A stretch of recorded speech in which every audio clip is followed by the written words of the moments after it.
Entonces Jesús fue llevado por el Espíritu al desierto para ser tentado por el diablo. Y después de haber ayunado 40 días y 40 noches, tuvo hambre.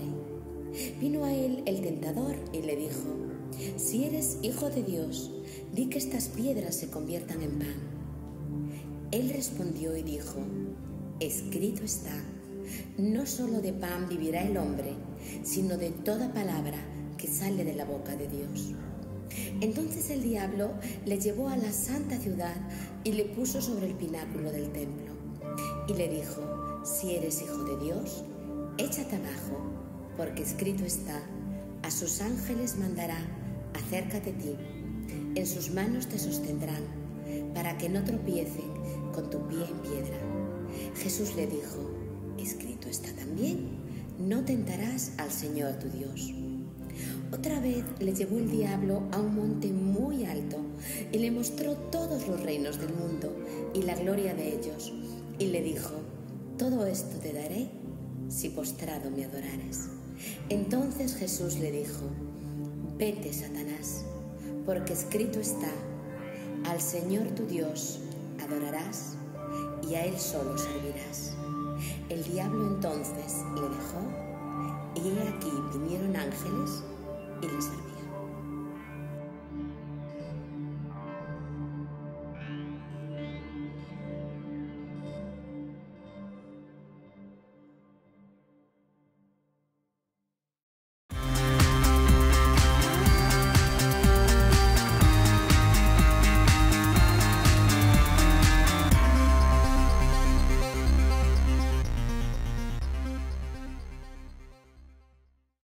Hola, bienvenidos a nuestro espacio Entrevistas A, que es parte de la web de nuestra iglesia El Camino, aquí en La Coruña, en esta tierra tan hermosa de Galicia, España.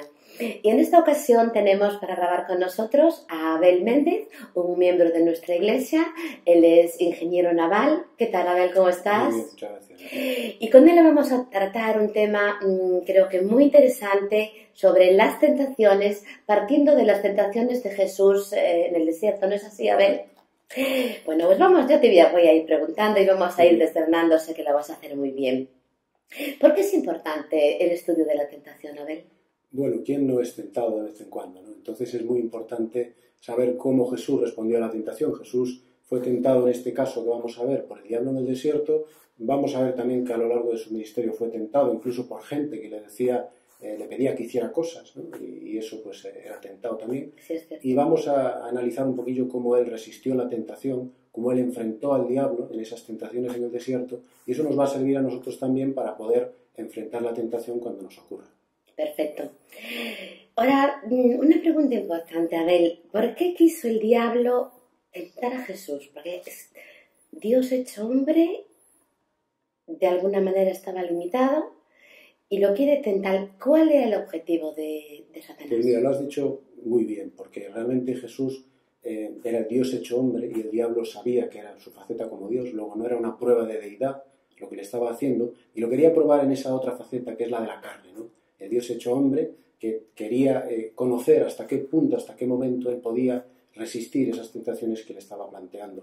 Y realmente el diablo es la primera vez que se encuentra con Jesús en ese ministerio que él está comenzando, porque él viene de bautizarse. Y muchas veces también nos ocurre que cuando venimos de una cima espiritual, en ese momento es cuando el diablo más nos ataca. Y en ese momento Jesús venía del bautismo, de abrirse los cielos y ver una paloma y escucharse una voz: «Este es mi Hijo amado, en quien tengo mi complacencia».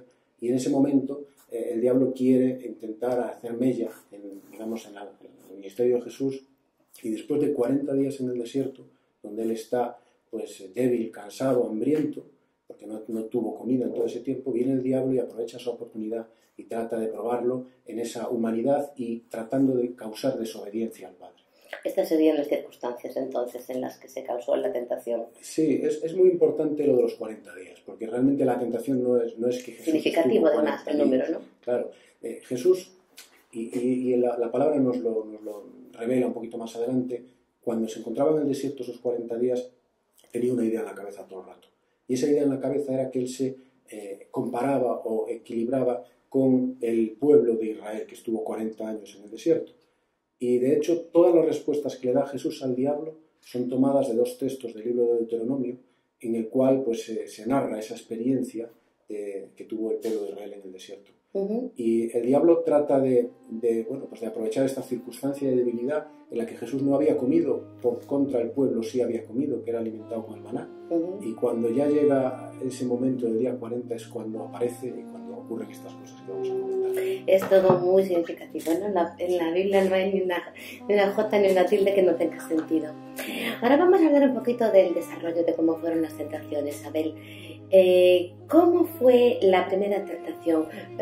¿Por qué era mala? ¿Y cómo la enfrenta Jesús? Porque aparentemente era como un poquito inocente, va creciendo todo, ¿no? Tiene su explicación.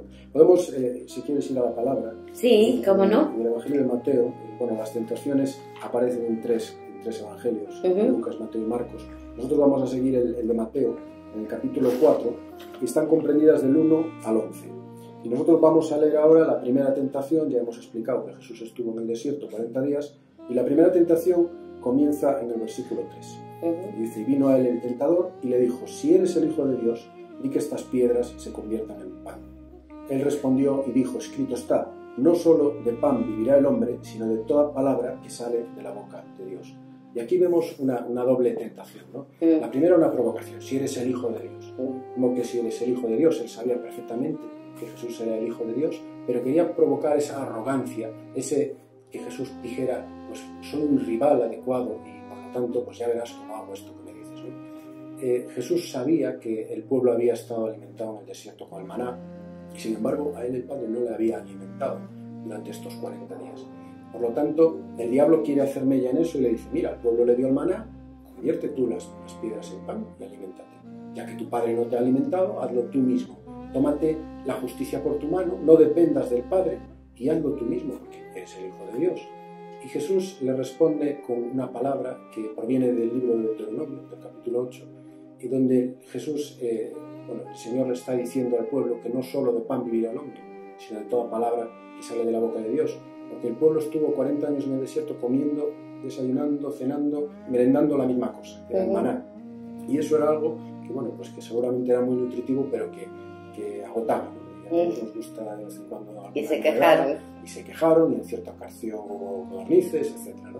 Pero el Señor les alimentaba con este único alimento, para darles a entender que realmente el alimento no es lo importante, sino que hay otro alimento que procede de Dios, que es el alimento espiritual, y eso era lo que ellos necesitaban en aquel momento. Y Jesús le viene a decir al diablo, mira, no te preocupes que estos 40 días no he comido nada, porque el Señor me ha alimentado con su palabra. Por lo tanto, en esta primera tentación vemos dos cosas. Primero, que Jesús no responde a la provocación. Cuando le dice el diablo, si eres el Hijo de Dios, él se mantiene humilde, se mantiene manso, se mantiene templado, no responde con esa provocación. Y cuando el diablo le ataca por el estómago, porque realmente le ataca por el estómago. ¿Era hombre? Como en el jardín de Edén, ¿no? La primera tentación, Adán y Eva vieron el árbol y vieron el fruto y era bueno para comer, ¿no? La primera tentación, que también se parece un poquito a esta tentación en el desierto, le ataca por el estómago y Jesús la rebate y responde a ella utilizando la propia palabra. Estupendo. ¿Qué me dices de la segunda? Porque como te decía, esto va de más a más. Sí. La segunda tentación se lleva el diablo a Jesús al pináculo del templo. El pináculo era una zona muy elevada del templo, y el templo es un lugar que es donde están los adoradores, donde están los religiosos. Y le dice, si eres el Hijo de Dios, otra vez la provocación, tírate abajo, porque escrito está que enviará a sus ángeles para que te recojan y para que tu pie no tropiece en piedra. Sibilino, ¿no? Sibilino, porque si Jesús hubiera hecho esto, pues todos habrían visto a los ángeles venir, recogerlo en el aire y lo habrían proclamado rey. Y de esa forma, pues no habría tenido que pasar por la cruz, habría conseguido ese objetivo de ser el rey, pero no de los corazones, sino el rey físico, al ver todos los religiosos y todos los que allí estaban, que Jesús era recogido por los ángeles. Pero en esta tentación vemos algo más, y es que el diablo utiliza la propia palabra para tentar a Jesús, pero la utiliza parcial, es decir, no cita todo el texto. El diablo está recurriendo al Salmo 91, pero está recurriendo a una parte del Salmo 91. Pero eso sucede hoy en día, ¿ves? Mucho, ¿no? Se utiliza un texto como un pretexto. Porque el Salmo 91 comienza, el que habita al abrigo del Altísimo pues el Señor lo guardará, su pie no tropezará en piedra, pero no es al imprudente que salta de un pináculo en el templo al que el Señor le va a guardar y le va a rescatar de esa imprudencia que él cometió. Cuando nos apartamos de la gracia de Dios, pues estamos a nuestra propia merced y a nuestras propias circunstancias. Por lo tanto, el Señor le dice al diablo, Satanás, no tentarás al Señor tu Dios, porque tentar a Dios es también querer ver si puede hacer lo que nosotros queremos y a que nosotros nos gustaría. Y la última tentación es tremenda, ¿no? Yo entiendo que Jesús aquí tuvo que agarrarse muy fuerte a su Padre.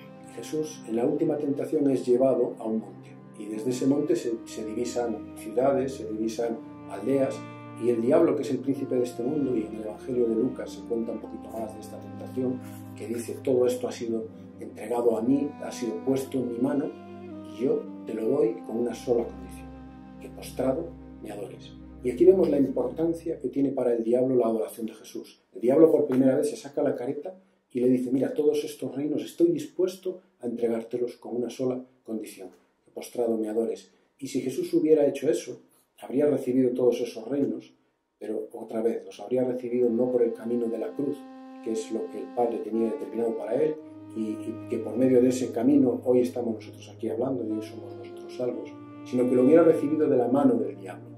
El Padre le tenía eso mismo prometido a Jesús. Dice en otro lugar en la palabra, pídeme y te daré por heredad las naciones y por posesión tuya los confines de la tierra.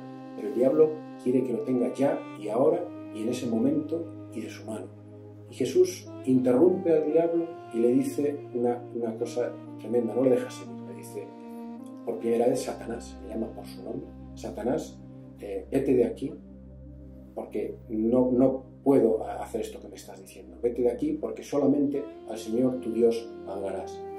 Y de esta manera terminan las tentaciones y es entonces cuando vienen ángeles y sirven a Jesús y le suplen de todas aquellas necesidades físicas que él también tenía, porque la necesidad no era la tentación era la ocasión. Bueno, esto que estamos hablando aquí, distendidamente, para Jesús tuvo que suponer tremendo, ¿no? La petición, la tentación de adorar al diablo es impresionantemente duro. Vamos a aplicarlo, Abel. ¿Qué experiencia podemos extraer de las tentaciones de Jesús? Bueno, hay algo importante en todo esto, ¿no? Y es que si Jesús fue tentado, pues él conoce la tentación. Dice en el libro de los Hebreos, en la carta de los Hebreos, en el capítulo 8, que Jesús padeció tentación. Por lo tanto, como la padeció, y esta palabra es importante, la padeció, o sea, que no fue algo banal, sino que le sufrió, le costó el soportarla, pues también está preparado para ayudarnos a nosotros cuando tenemos la tentación. Por lo tanto, debemos pensar siempre que Jesús está ahí para ayudarnos. Segundo, Dios nos da unas armas también para resistir a la tentación. Hay un versículo que dice en Santiago, someteos a Dios, resistid al diablo y huirá de vosotros.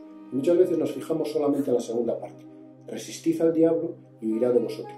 Y nos parece que esa resistencia la podemos hacer con nuestras fuerzas, con lo que algunos llaman guerra espiritual, que es una forma de hechicería horrible, y realmente no. El Señor nos está dando unas armas que son los frutos del Espíritu. Ese someteos a mí es fundamental. Cuando uno se somete a la voluntad del Señor, transforma su interior, transforma su corazón, transforma su entendimiento y su manera de ver las cosas. Y a partir de ahí, su forma de ser cambia su carácter, cambia su actitud. Y aparecen los frutos del Espíritu: amor, gozo, paz, paciencia, benignidad, bondad, fe, mansedumbre y templanza. Y estas son armas que te permiten resistir a las acechanzas del diablo y que te permiten resistir a la tentación de una manera natural, de una manera no forzada. Y en último lugar, cuando somos tentados, que somos tentados por tantas veces, ¿no? Como dice Santiago, por la concupiscencia de la carne, la vanidad de la vida, por cualquier cosa menos lo que podemos pensar aparentemente, ¿qué tenemos que hacer? Bueno, pues cuando somos tentados es muy importante el pensar que tenemos abogado para con el Padre. Primeramente, tratar de resistir a la tentación con estas armas que el Señor nos da, con la palabra. El Señor resistió a cada una de las tentaciones del diablo con la palabra, y eso requiere una preparación, requiere un conocimiento previo, no es ciencia infusa, sino que requiere un estudio, y cuando lo necesitamos, el Espíritu Santo nos recuerda aquellas cosas que hemos estudiado y eso nos permite resistir.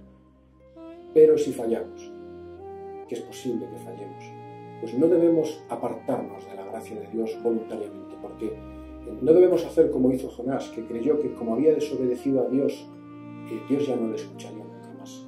Y él voluntariamente se apartó de la gracia de Dios hasta que en un momento dado de desesperación volvió a clamar a él. Pues no caigamos en esto. Cuando caemos en la tentación, debemos de ir todavía con más fuerza a pedirle al Señor que nos restaure, que nos perdone, que nos capacite, que nos transforme, porque es realmente esa transformación interior lo que va a permitir que podamos resistir a todas estas maquinaciones del diablo y todas estas tentaciones.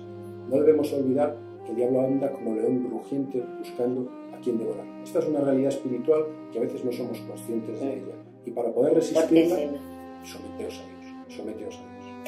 En último lugar, Abel, para terminar, ¿qué quisieras decir pues, a cualquier persona que nos estuviera escuchando y viendo, creyente o no creyente?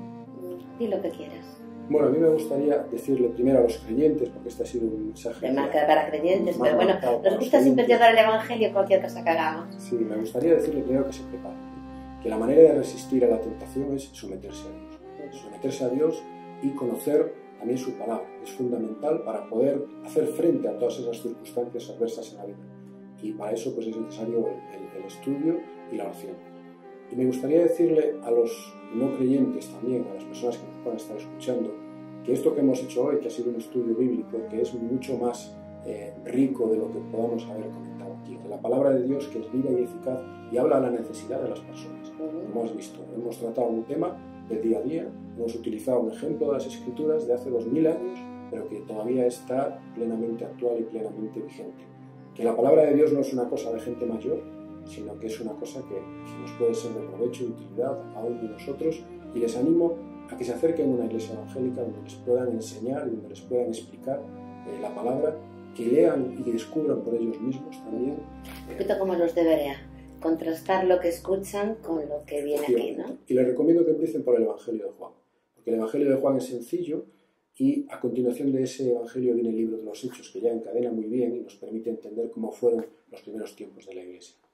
Pues muchísimas gracias a Abel Méndez, muchísimas gracias a todos vosotros por haber llegado hasta aquí.